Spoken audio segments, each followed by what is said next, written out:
Welcome to Accounting High. So tell me about actually starting this on your own and getting your first client, like your first client outside of this one as a side hustle.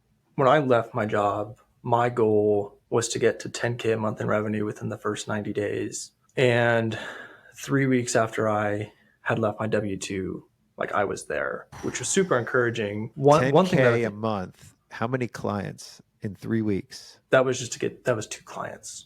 Two clients. Look at Yep. this, listeners. If you have a vertical and you are marketing it and you're doing some sort of CFO advisory, you could command 5K a month easy. Yeah, and that's like, I'll talk to CPAs and I'll look at their pricing and it's kind of laughably low. And I think we're afraid to push the boundaries on price because we don't think we'll be able to land clients at that level. But the way I've always thought about pricing is it's a function of client experience. So if I'm going to charge a lot of money, I'm going to deliver an exceptional client experience.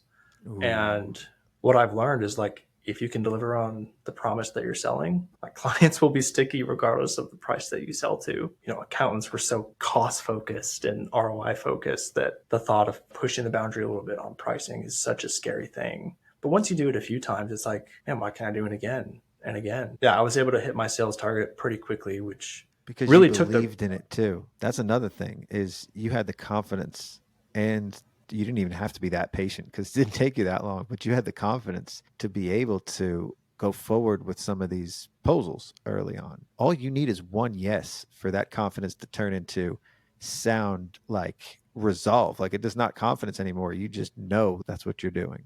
And I think too, like I was very targeted in terms of the size of business that I was going to work with. So if someone was doing less than $1 million a year in revenue, I would not have a conversation with them. Higher revenue clients just command higher fees by the nature of their budgets. And so that was something that I set out on from day one is, hey, they have to be doing $1 million in revenue or I'm not going to have a conversation with them, which I think ultimately was a smart decision. Oh, for sure. You were ultra clear on that with your little Twitter bio too. I think you said I work with 3 million and up agencies or something of the sort. You were very clear about who your audience was and who you were talking to, and that must have made every conversation easy.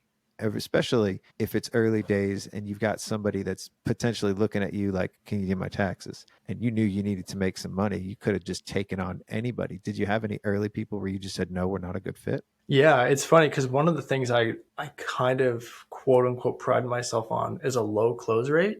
I don't think people realize, and Jason Stats does a great job of just driving home this point. There is so many people out here who need the work done that we do. Like we don't believe that, but it's unreal how big the world is and how big the market is for small business accounting and CFO services are. And so, yeah, there were a lot of clients that I said no to. I was introed to people. I had people reaching out via DM saying, you know, I'm doing $500,000 a year.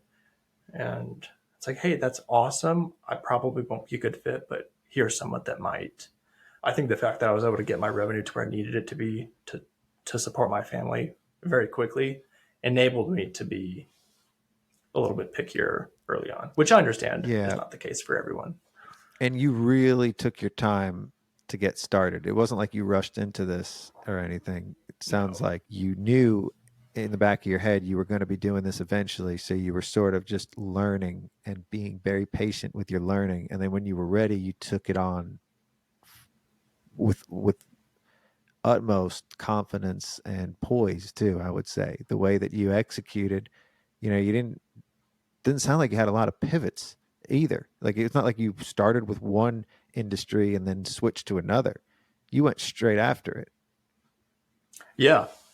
And I mean, I think I heard on a podcast once, there's like 120,000 agencies in the US, and I can count like my direct competitors on one hand.